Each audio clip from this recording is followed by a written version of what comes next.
بسم اللہ الرحمن الرحیم السلام علیکم ورحمۃ اللہ محترم ناظرین، ایک عورت کسی قاضی کے پاس آئی اور کہا اس کے شوہر نے دوسری شادی کر لی ہے۔ قاضی نے کہا اسے 4 شادیوں کی اجازت ہے۔ عورت نے کہا اگر شریعت کا حجاب اور میری حیا مانی نہ ہو تو میں آپ کو اپنا حسن و جمال دکھاؤں، پھر آپ سے پوچھوں کہ جس شخص کے پاس اس قدر حسن و جمال والی بیوی ہو کیا اسے کسی غیر کی طرف متوجہ ہونا جچتا ہے؟ جب بات اس مجمع میں ایک اہل دل نے سنی تو اس نے چیخ ماری اور بے ہوش ہو گیا۔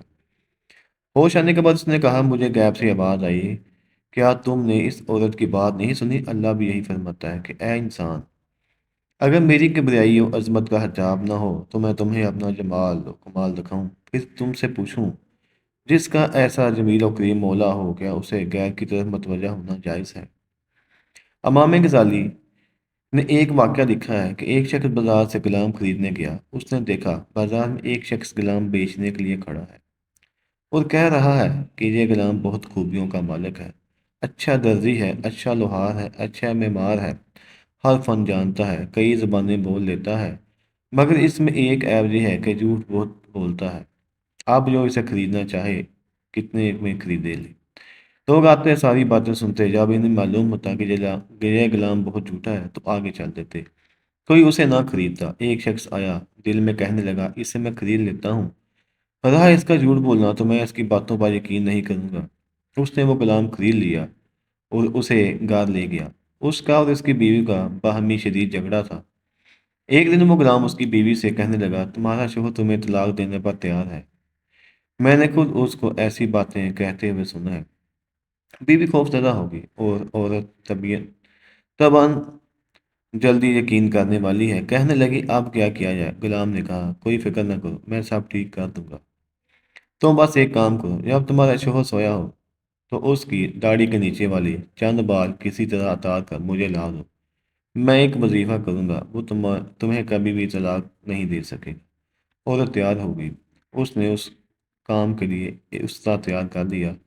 پھر وہ غلام بیوی کے شوہر کے پاس گیا اور رازدانہ کہنے لگا تمہاری بیوی تمہیں قتل کرنے کے لیے تیار ہے، اس نے استاد تیار کیا ہوا ہے، میں نے خود دیکھا ہے، ذرا ہوشیار رہنا، وہ تمہیں سوتے میں کسی وقت قتل کر سکتی ہے۔ شوہر کے دل میں بدگمانی اور خوف بیٹھ گیا۔ ایک دن وہ سویا ہوا تھا کہ عورت آ کر اس کی داڑھی کے نیچے سے بال اتارنے لگی۔ شوہر اٹھا اور تیش میں آ کر اس نے اسی استے سے عورت کو قتل کر دیا۔ عورت کے گھر والے آئے، انہوں نے شوہر کو قتل کر دیا۔ یہ سارا گھر تباہ ہو گیا کیونکہ نہ بیوی نے جھوٹی خبر کی تحقیق کرنا گوارا کیا، نہ شوہر نے۔ آج سائنسی ایجادات کا دور ہے، لوگ ان ایجادات کا غلط استعمال کر رہے ہیں۔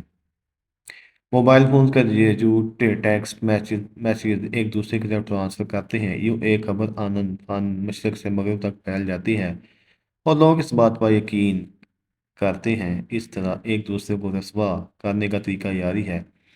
پھر آج میڈیا کا دور ہے، ٹی وی چینل والوں کو جو جھوٹی سچی خبر ملتی ہے اس نے فوراً بریکنگ نیوز بنا کر اشاعت دیتے ہیں تاکہ ان کی ویڈیوز ریٹنگ بڑھے۔ اس سے بڑے بڑے فتنے جنم لیتے ہیں، یہ سب شیطانی کام ہے جو کسی مسلمان کو زیب نہیں دیتے۔ روز محشر ان عمل کی بہت سخت پکڑ ہوگی جن سے آدمی نجات پانا چاہے پھر بھی نہ مل سکے گی۔